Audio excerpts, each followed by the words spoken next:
Compte tenu de la mélodie assourdissante qu'il y a dans cette vidéo, nous vous conseillons vivement de mettre les sous-titres ci-dessous.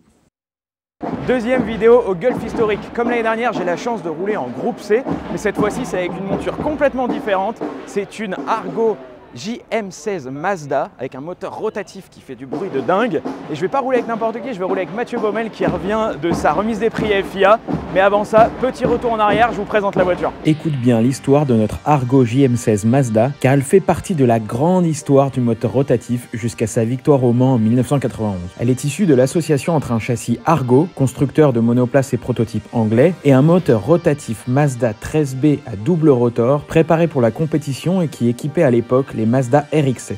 Tu ne connais pas le moteur rotatif? Il a été développé dans les années 1920 par Felix Wankel. Contrairement au moteur à combustion classique qui fonctionne avec des pistons et des cylindres, le moteur rotatif utilise un rotor triangulaire qui tourne à l'intérieur d'une chambre à combustion en forme ovale. L'avantage, c'est plus léger, plus petit, en développant une bonne puissance moteur. Le problème, ça consomme beaucoup d'huile, beaucoup d'essence et ça demande un gros entretien pour ne pas casser en course, voire pas que en course. Notre voiture est donc une rareté, produite à seulement 3 exemplaires dans cette configuration. Elle a couru aux États-Unis dans le championnat d'endurance IMSA entre 1984 et 1990 dans la catégorie GTP Light que l'on pourrait aujourd'hui comparer au LMP2. À son palmarès, une dizaine de victoires de classe et un titre en 1985 avec le pilote américain Jim Downing, souvent associé à Mazda et qui pour l'anecdote a contribué au développement du système HANS pour la sécurité des pilotes il y a quelques années. La suite, vous la connaissez. Mazda a continué à développer son moteur rotatif jusqu'à la victoire aux 24 heures du Mans de la 787B en 1991 et nul doute que l'exploitation de notre Argo JM16 Mazda a forcément fait partie de l'expérience acquise par le constructeur japonais jusqu'à ce succès au Mans. Allez, juste pour le plaisir, je vous laisse avec la musique de la 787B.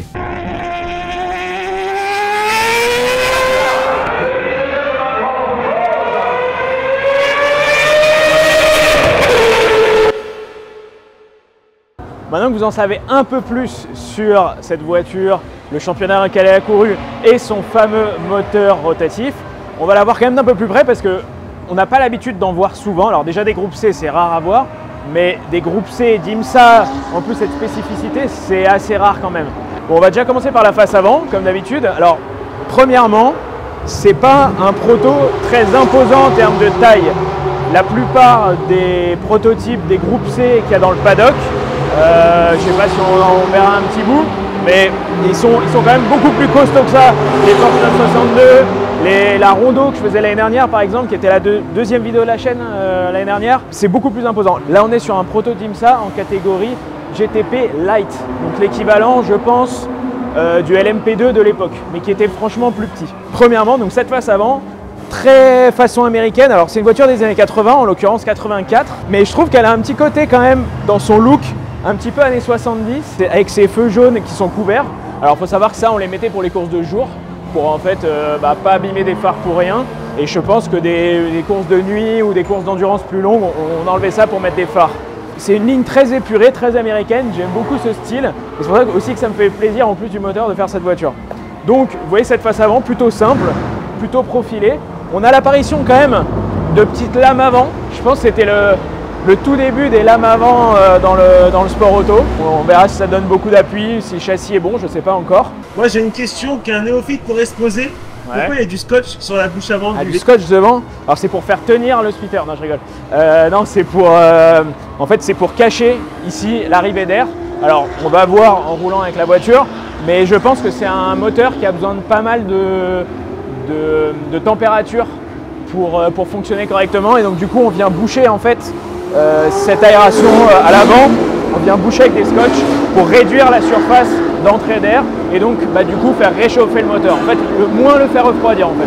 Donc voilà, on verra tout à l'heure, mais normalement ça sert à ça. Sur le profil général de la voiture, alors c'est une voiture qui est vraiment pas longue, c'est pareil, elle fait petite, mais elle est pas longue, elle fait 2,50 m d'empattement. Donc je sais pas si sur la chaîne on a déjà fait une voiture aussi courte, peut-être l'Alpine à la limite. La Mini? Là, la Mini elle était toute petite, plus petite que ça.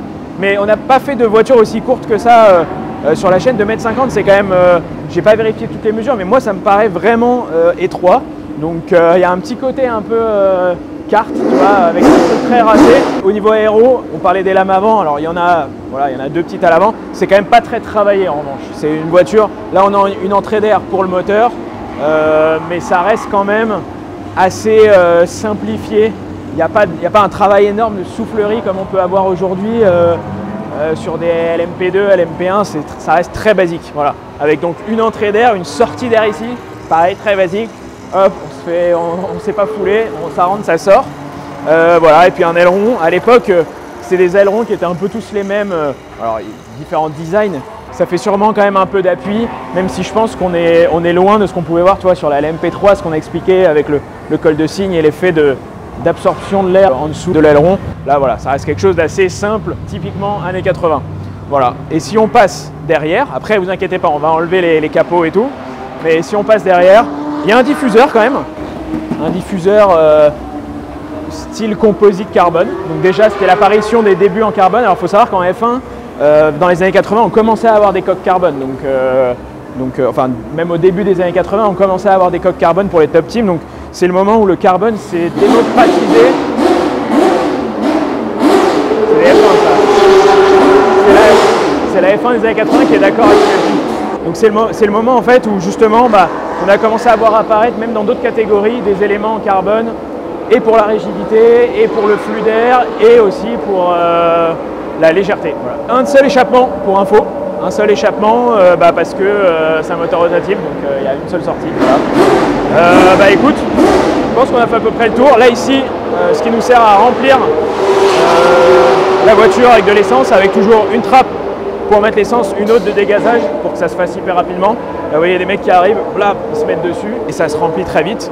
Mais voilà, après je vous montrerai l'intérieur, mais vous pouvez voir les portes, pareil, très basique, typique groupe C, ce genre de porte avec qui s'ouvre en hélice, pas de bêtises, mais qui...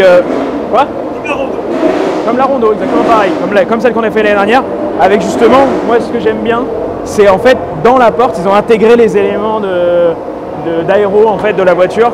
Par exemple là vous voyez il y a un gros carré, en fait c'est l'entrée d'air vers l'arrière, donc je trouve ça assez sympa et marrant, ça fait partie du design de la voiture. Voilà. On enlève les capots. Allez.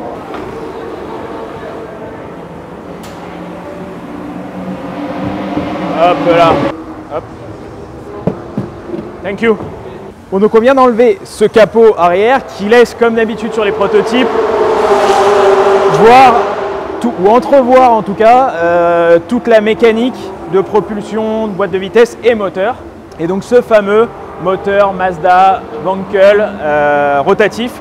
Alors celui-là c'est un 2 rotors. Donc pour les spécialistes du moteur rotatif, je vous laisse, si jamais je dis des bêtises, mettre un petit commentaire en dessous. Allez-y mollo sur les commentaires. Je suis pas ingénieur du moteur rotatif, surtout que ça roule plus trop aujourd'hui. Donc voilà, mais je suis preneur de vos infos. Alors ce moteur, on l'a ici, il est bien enclavé au milieu du châssis, donc moteur central arrière. Alors première chose, il est tout petit, c'est un 1,3 litre, imaginez.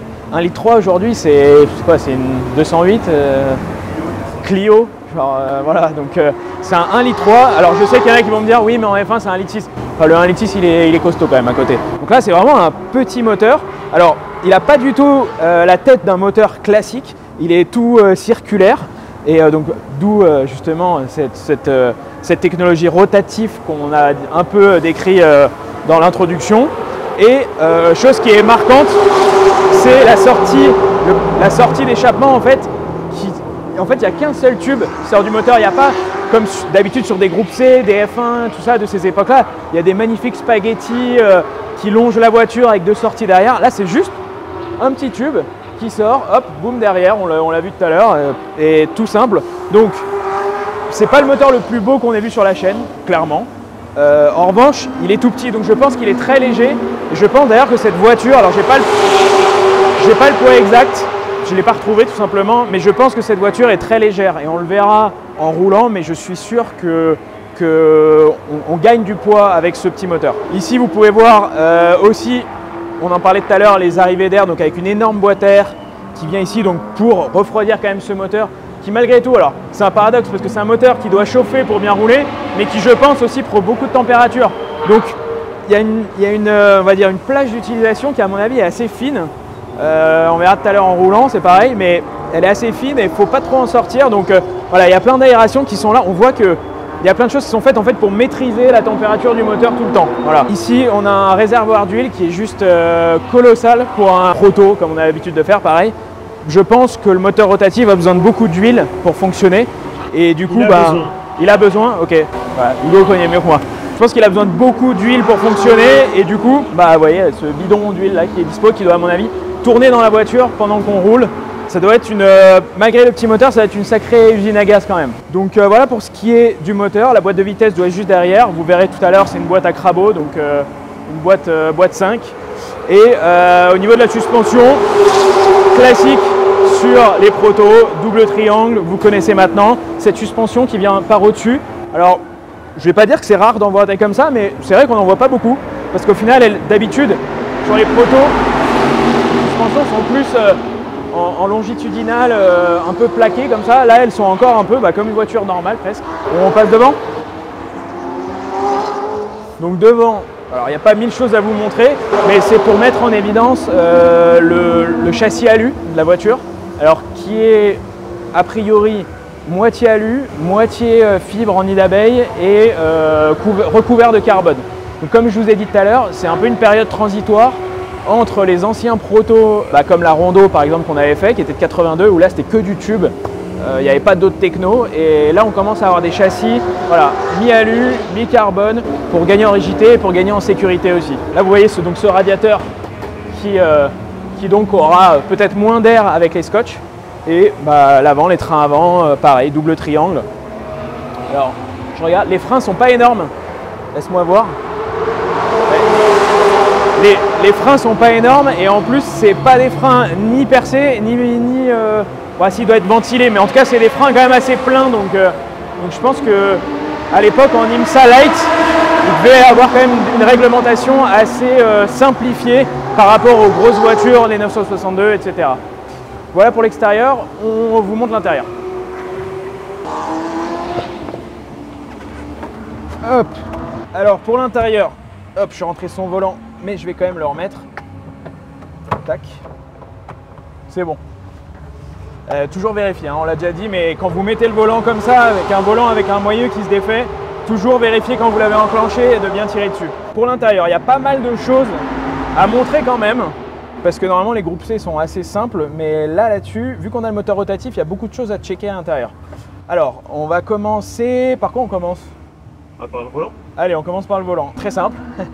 Donc le volant, très simple, à part le fait qu'on peut l'enlever, hop, comme ça, vous voyez, c'est un volant tout à fait basique, voilà, avec aucun bouton dessus, à l'ancienne. En face, on a un contour qui va être important parce que là, je vois, il va jusqu'à 10 000 tours max, donc on va pas y aller, mais à mon avis, c'est une voiture qui prend bien 8500, 9000 tours. Donc va falloir être bien précis sur le contour, mais ça, à mon avis, ça va jouer de l'aiguille. Ensuite, ici, on a une boîte de vitesse. Donc, boîte de vitesse, pour le coup, boîte en H, tout simplement. Avec la première en bas, la deuxième, la troisième ici, la quatrième, la cinquième. Ouais, je regardais un petit truc, là, c'est qu'il y a une plaque, en fait. Et tout à l'heure, j'avais regardé, en fait, une liste qui listait tous les châssis Argo de ce type-là. Donc, en l'occurrence, la JM16. Et dans l'historique des Argo avec le moteur Mazda en l'occurrence, il faut savoir que c'est le deuxième châssis qui a été créé. Il y en a eu un premier en 83 et là celui-là c'est le deuxième en 84 et je le vois parce qu'il y a marqué 98. Voilà, j'avais checké tout à l'heure donc c'est marrant parce que la déco a pas mal changé, de base elle était rouge, là elle est devenue bleue. Mais donc c'est bien ce châssis-là, donc c'est le vrai châssis qui a roulé à l'époque en IMSA et qui a gagné des courses dans sa catégorie. Voilà. Donc ici on a réparti sur ce panneau d'instrumentation. Alors, des instruments qu'on a souvent dans les voitures de course, mais pas de manière aussi distincte et aussi visible pour le pilote. À savoir que sur cette voiture, vu qu'elle a un moteur rotatif, il y a besoin de souvent checker les températures, que ce soit pour pas aller trop bas ou pas aller trop haut. Donc tout est à côté pour qu'on ait vraiment tout à portée de main, à vision de pilote, pour ne pas flinguer le moteur, surtout sur des courses d'endurance. Donc on va commencer de gauche à droite. Alors d'abord on a la charge, donc c'est la charge de batterie, donc important, comme sur les voitures à peu près classiques, ça doit rester entre 12, 13, 13,5, voilà, ça ne doit pas aller en dessous, pas au-dessus. Pression d'essence, Ça, je pense pas qu'on en aura trop besoin tant qu'elle est bonne gaz. Ensuite, température du différentiel. Donc ça, c'est pas lié directement au moteur, mais à checker. Alors, vous voyez des indications là, tout est en Fahrenheit pour info. Parce que donc voiture américaine. Donc les voileurs que vous voyez là, c'est pas c'est 180 degrés par exemple, c'est Fahrenheit. Donc ça doit être équivalent. J'ai pas exactement le. Ça doit être à peu près moitié moins quoi. Pour la température d'huile, assez important parce que comme vous l'avez vu, il y a un gros réservoir derrière. Donc je pense que l'huile a besoin de beaucoup chauffer. On verra le temps de chauffe, mais à mon avis, ça doit tourner pas mal avant d'aller rouler. Il faut que ça reste grosso modo, ils m'ont dit, entre 180 et 220 degrés. Donc on est en gros entre 80 et 100 degrés à peu près Celsius.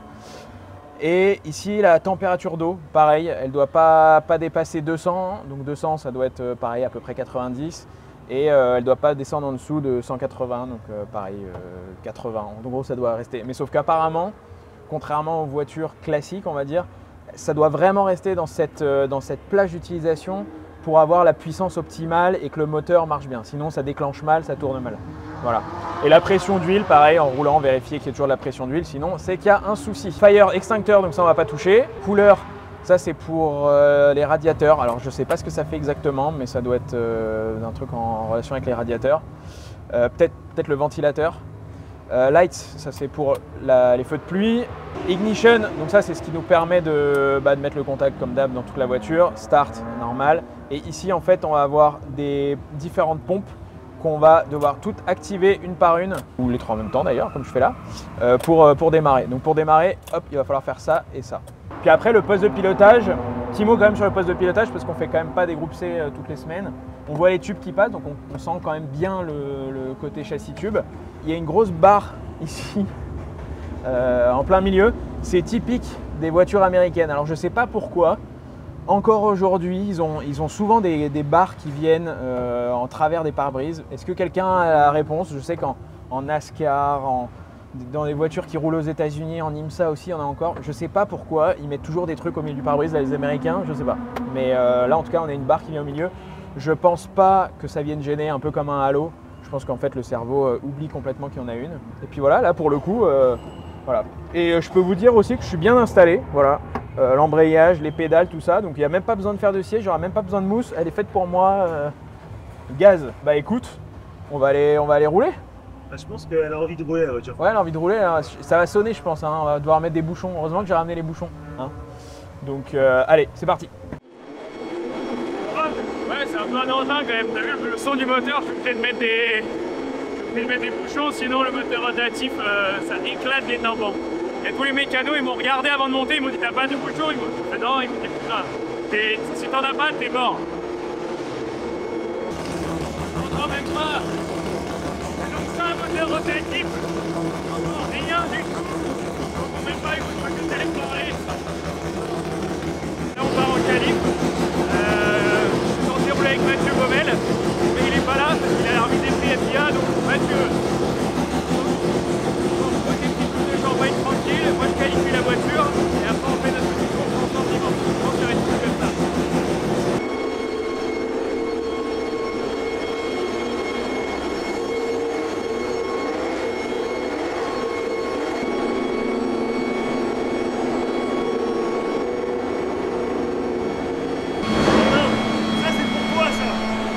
Ouais, c'est spécialement pour la Mazda. Ça.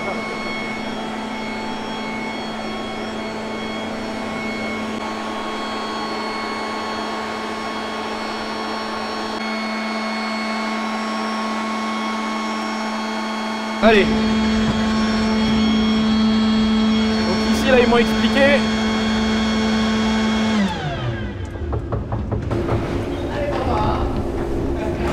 Julien de Lower qui vient pusher un peu. Allez, là on va mettre toutes les pompes vers le haut. Ignition.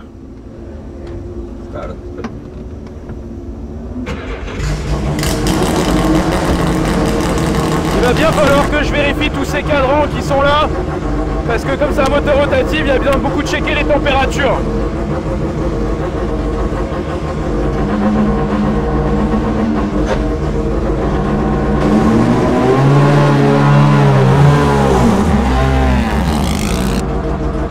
Allez, c'est parti, on traverse le paddock. de ce Gulf historique. On commence à y avoir un peu de monde et on passe direct en piste.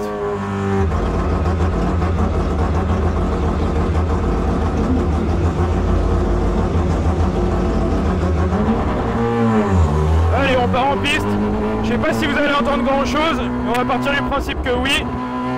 Allez, on va voir ce que ça donne ce moteur rotatif.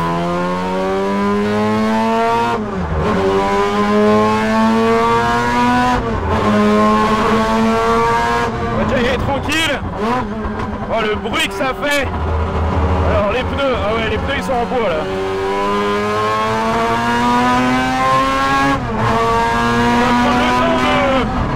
On va prendre le temps de les chauffer correctement. Déjà la voiture a l'air assez légère. Normal, le moteur est pas très gros, c'est un petit moteur. Hein. Je sais pas si c'est très puissant, mais au moins c'est léger. Le châssis a l'air... Le châssis a l'air très vif.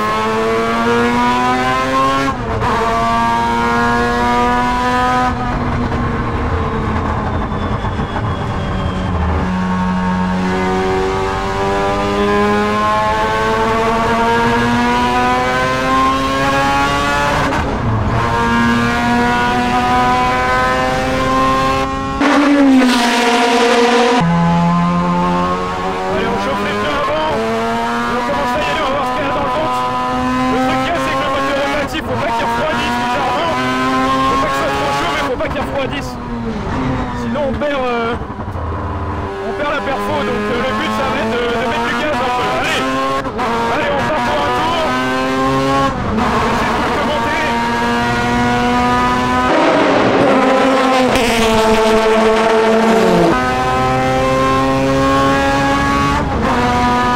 Allez, c'est parti.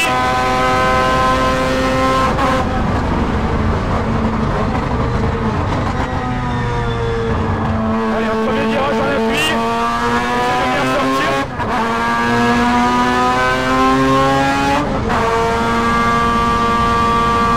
Là, ça passe très fort.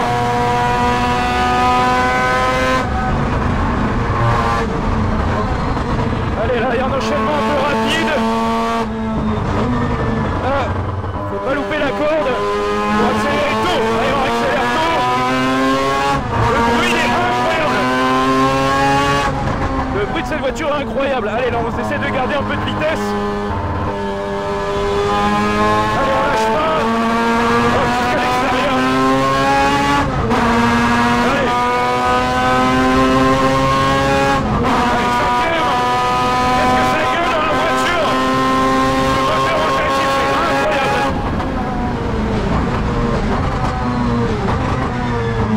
Allez, on essaye de bien prendre la corde pour sortir bien.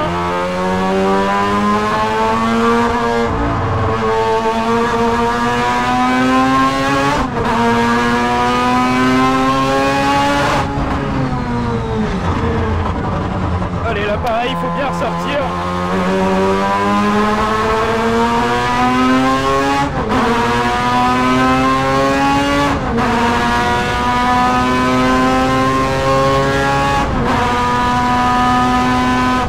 Là ici un frein.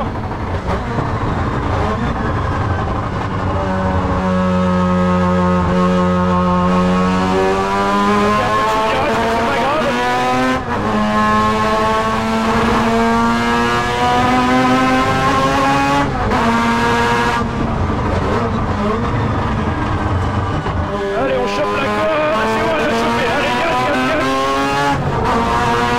Bon, allez, je me lance. On est un peu rapide, je vais essayer de faire des beaux tours.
c'est assez marrant comme fonctionnement. En fait, c'est un moteur, on peut pas aller à mi-régime en fait. Il faut tout le temps être à fond. Sinon, vous voyez, ça ratatouille un peu. Comme ça, c'est un moteur qui demande à être dans les tours. Être dans les tours tout le temps. Alors là, bon, là, j'ai dû le faire un peu. Là, j'ai dû le faire un peu comme ça venait. À l'œil, quoi. Enfin, à l'oreille plutôt. Qu'est-ce que je dis n'importe quoi. J'ai dû le faire à l'oreille. Ça s'est plutôt pas trop mal passé. Mais c'est vrai que ça gueule beaucoup. Et même si je pense que c'est une voiture qui est pas très rapide en ligne droite, le châssis est quand même super. Et voilà, à titre perso, je suis trop content d'avoir essayé un moteur rotatif comme ça dans une Mazda, une voiture d'IMSA. C'est des choses assez rares à approcher. Et voilà, rien que pour le son, je trouve que ça valait le coup.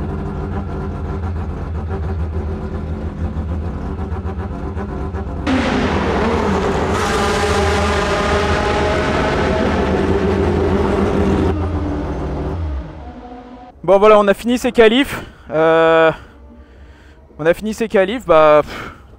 Écoute, je pense qu'on est à notre place. De toute façon, on peut pas aller plus vite en vitesse de pointe, on peut pas aller moins vite parce que j'ai essayé de donner quand même ce que je pouvais.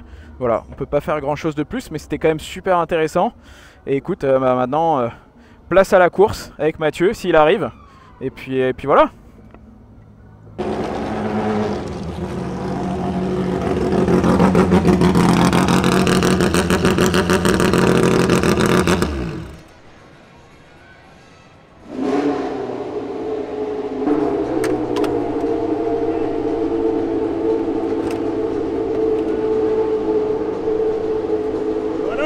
Ça fait du bruit ou pas de l'extérieur? Un tout petit peu. C'était très cool. C'était très cool. Heureusement que j'avais les bouchons quand même. Je pense sur les bouchons t'es mort. Ouais, tu m'étonnes. Non, très sympa à rouler.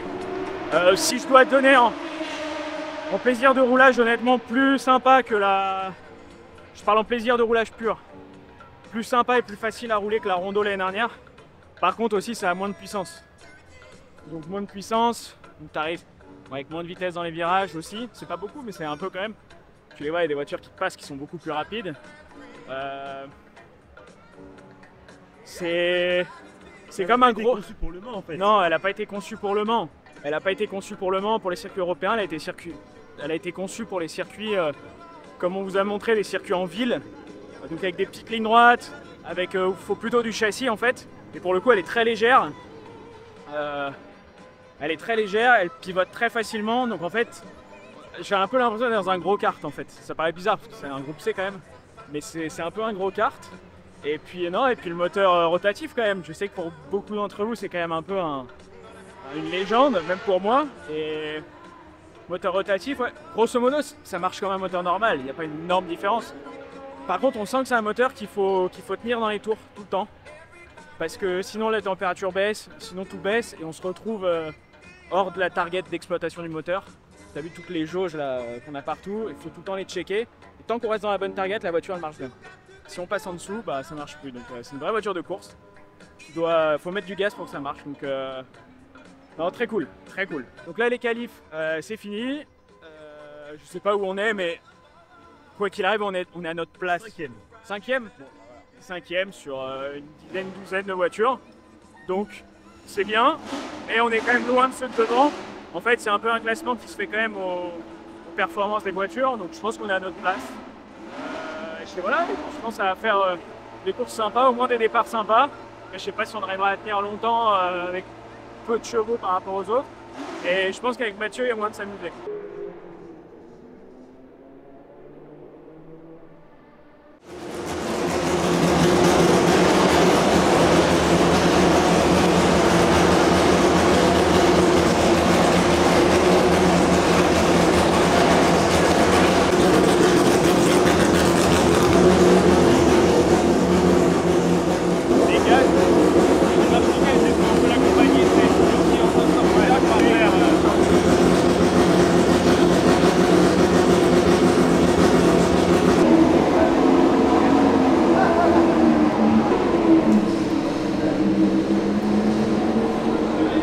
Dommage qu'on n'ait pas la radio. Ouais. On va faire des conneries. Ah bah ouais.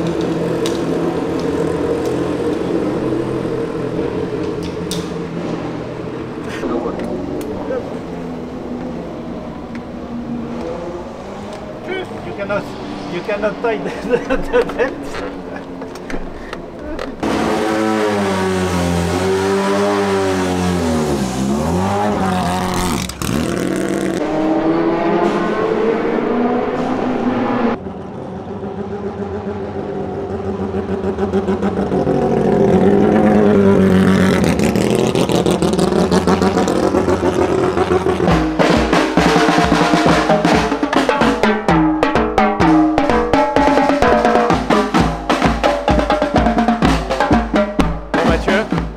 La remise des prix FIA, c'était cool ou pas? Ouais, la remise des prix c'était super, c'est pas tous les jours qu'on reçoit 3 trophées le même jour, mais écoute, on est bien ici aujourd'hui à Dubaï. J'espère que t'es chaud. Hein. Chaud. On a bien chauffé le petit moteur rotatif là. Je vois que tout est prêt. Et écoute, on va se faire une petite course. Là, t'arrives direct, tu vas monter dans la caisse. Des tours, non mais c'est cool. Je vais essayer de faire ça bien, que tu puisses avoir une belle course.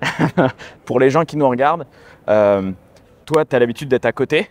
En tant que copilote, pour toi, c'est quoi la différence? C'est con comme question, mais tu vois, les gens imaginent pas qu'un copilote va faire de la course, surtout dans des groupes, c'est comme ça, tu vois. Ah, c'est pas con, c'est sûr, mais être copilote et être pilote, forcément, c'est deux choses différentes. Complètement. Mais pour être bon copilote, je pense qu'il faut savoir un peu conduire et avoir des notions de pilotage. Je ne veux pas dire que je suis un grand pilote, mais ça permet d'aider pour donner les informations quand il faut à ton pilote. Donc moi, je fais ça par plaisir. J'aime bien le faire, je pense que je roule pas trop mal après. Non, ça va, je confirme. C'est moi qui le dis, comme ça, t'as pas à le dire. Ok, mais non, être sur plein de surfaces et je vois que tu roules de plus en plus. Simplement pour être prêt au cas où. Le copilote peut aussi être amené à conduire en spécial. En cas de problème ou autre. T'es autorisé d'ailleurs, rien à voir avec la vidéo d'aujourd'hui, mais t'es autorisé. Je suis autorisé à conduire en spécial s'il faut. Ça m'est déjà arrivé. Ok, d'accord. Ok. C'est cool. Bon, nous on va essayer de faire bien rouler. Essayer de rester sur la piste. Ce groupe C, mais c'est cool. C'est des bonnes sensations et c'est un bon moment, donc c'est cool. Merci de partager ça avec toi. T'inquiète.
C'est sympa, mais il faut quand même quelques tours pour s'acclimater. Mais je me suis régalé. Très bonne voiture, super circuit. Donc pour l'instant, tout va bien.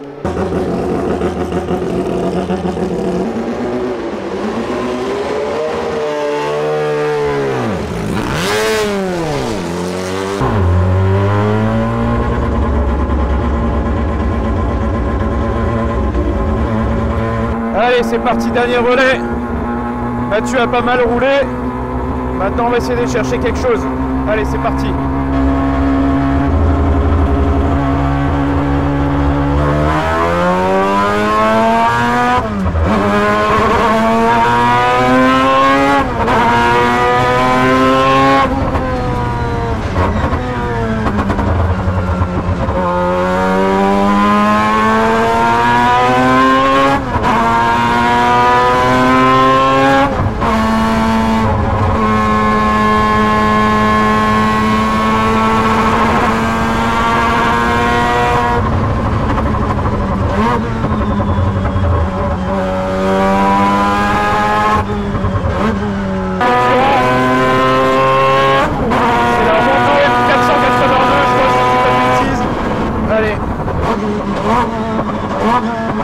Peut-être qu'il a plus de pneus, il a l'air d'être un peu en galère. Allez, on n'a pas de puissance, mais on a un bon châssis qui utilise moins les pneus.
Là, ici, peut-être que ma dernière course a beaucoup bloqué. Je fais hyper gaffe. À mon avis, le pneu doit être pas loin de la corde. Vraiment, on regardera la fin, mais il y a vraiment plus gros qu'un grip.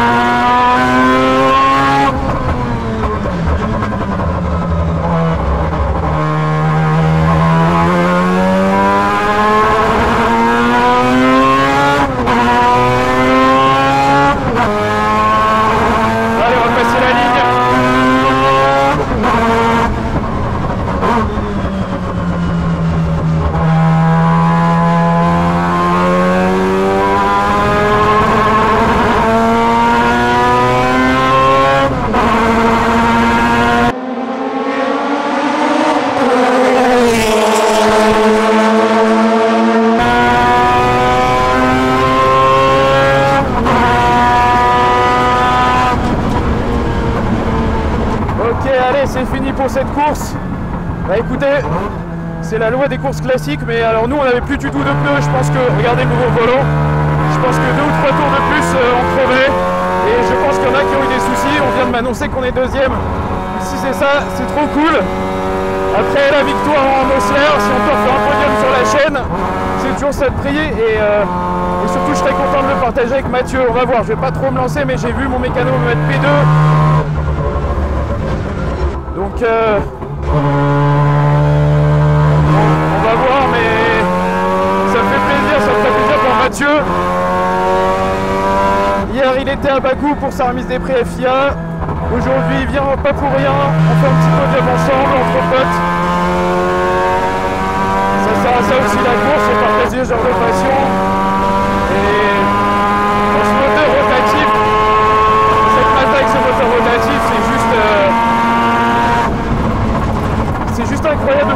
ces voitures-là qui sont tellement rares, hein. Quand on a fait la présentation de la voiture, celle-là c'est la seule de ce modèle-là qui a roulé en 84 aux États-Unis. Il n'y en a pas d'autres, c'est la seule au monde. Alors c'est pas les voitures les plus connues, mais c'est quand même des raretés. Et surtout, on peut se dire, pour ceux qui connaissent la Mazda du Mans, c'est la orange et verte qui a gagné. On peut dire que ce moteur-là et cette voiture-là, ça a été les prémices de tout ce parcours de Mazda aux 24 heures du Mans et en endurance. Donc c'est aussi c'est la petite introduction de cette histoire, mais c'est une page de l'histoire quand même du sport auto, cette voiture. Donc non, c'est top. Allez, on ramène la voiture. Il fait chaud quand même, hein. On le sent pas. Je sais que vous ne le verrez pas derrière votre écran, mais il fait chaud, je peux vous dire.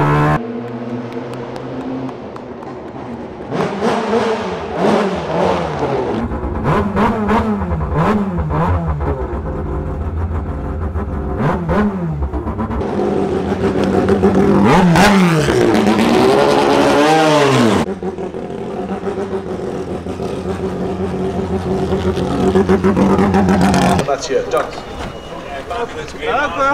T'es pas venu pour rien? Tu t'es frisé. Quoi? Tu t'es frisé. Mais à la fin, mec, c'est que là-bas, il y a pas de là, il y avait, à la fin, là, je prends 2 tours de plus sur le sûr. Pas de champagne, hein? Si, il y a de l'eau gazeuse. Elle mousse pas tellement, hein.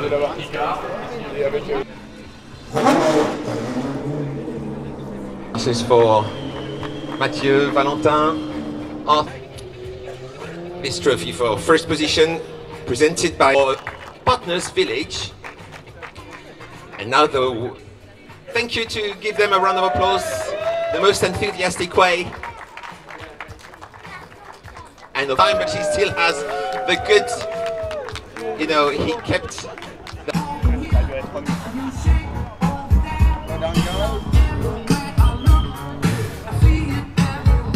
La conclusion, t'es pas venu pour rien au final. Bah ouais, tu vois, j'ai pas trop dormi, j'ai pas trop roulé, mais... Je t'ai mis quand même bien dans le rythme pour un mec qui a pas fait une qualif, pas les essais, rien. C'est vrai que sauter comme ça dans la bagnole, c'est direct start, tu vois, en plus. au départ de la course, pas de tour de chien. Ouais. Et non, mais c'était cool. Mon premier stint, après les relais et tout, c'était bien. Et à la Alors fin, il faut dire quand même qu'il y a eu un deuxième relais très rapide. Il nous a sauvés.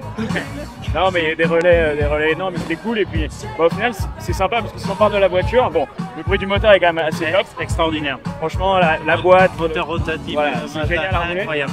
C'est pas très rapide en ligne droite. On le voit, on l'a vu, tu vois. Mais Super châssis. en revanche, ouais, le châssis était top. Bon, à la fin, on n'avait plus de pneus, clairement, donc on était un peu en galère. Mais franchement, ouais, c'est bon pour le public, ça fait fait un peu de slide et tout. Mais non, c'est juste cool parce que c'est une voiture, voilà, c'est une plus petite voiture que les autres avec qui on roule. Au final, quand même, c'est grave du plaisir parce qu'il y a du châssis. Et au final, il n'y a pas mieux que les voitures qui ont du châssis. Le circuit est très chouette aussi. Le circuit est très chouette. Un gros circuit ici à Dubaï, c'est clair. Qui correspond bien, en plus c'est une voiture qui a du châssis parce qu'il y a des parties rapides et tout. Donc non, très cool. Et nous on espère que vous avez bien aimé cette vidéo un peu vlog comme elle vient. Et puis n'hésitez pas à liker, à commenter, vous abonner, tout ça. Et puis on va faire plein d'autres trucs très vite. Avec toi, on fait 4. Puis nous on se voit très vite pour de nouveaux épisodes. Ciao.